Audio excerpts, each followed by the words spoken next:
Wrote an opinion piece for the Atlanta Journal-Constitution titled, "Biden Must Connect Dots to State-Level Threats to Our Democracy." You write, quote, "While the prospect of another January 6th might feel far-fetched to some, and court battles may sound like insider baseball, restrictions on voting, abortion, and books are being proposed and enacted all across the country today. By bringing democracy down a level, President Biden can engage Americans in all 50 states, make them feel that they are seen, and let them know that they too have a role to play in saving our democracy. We are all on the front lines," you wrote. This is before the State of the Union. Do you think the president hit that note at the State of the Union?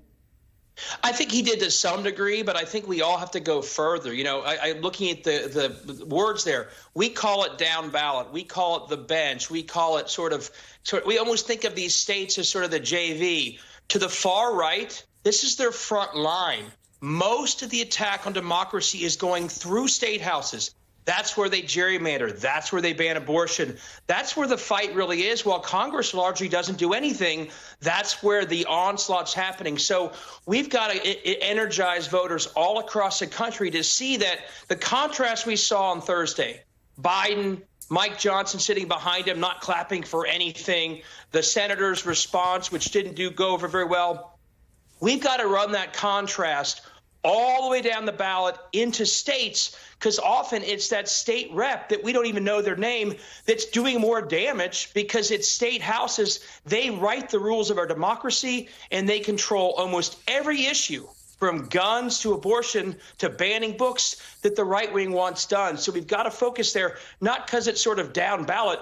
It's actually the front line in Oklahoma and Alabama and Ohio, and we've got to go there like they've been there for far too long without us responding. Yeah, I mean, you know, the running of the elections is a state-by-state responsibility according to our Constitution. So I'm just wondering, David, when this focus has been primarily at the federal level, right, and to the peril of ignoring what you were talking about, is there time to actually refocus towards the things that are, as you say, I mean, all kinds of things that directly impact us on a daily basis are really the responsibility of the state and the state houses and the state Senate.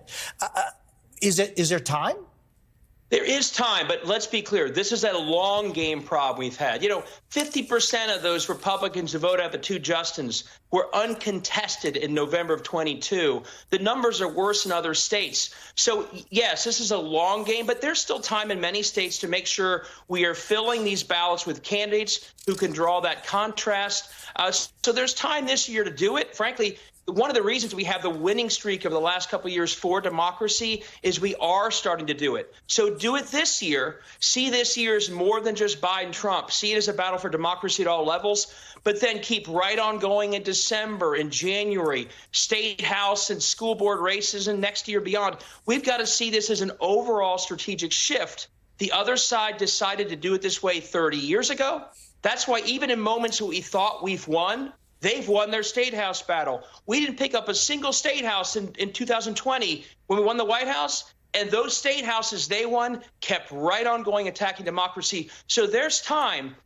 We have to make this shift, though, now, and then just keep making it all the time. Once you see it this way, by the way, it's not a zero-sum game. How much better would it be for Joe Biden to have a candidate in every district of Arizona? And how much better would it have been for Stacey Abrams, a candidate in every state house district in Georgia versus 40% uncontested? So this actually helps at the federal level. It helps the big races. We have more communicators on the ground. We have more people knocking on doors in all states. So it helps at all levels. There's time this year, and then keep right on going into the future with this broader vision.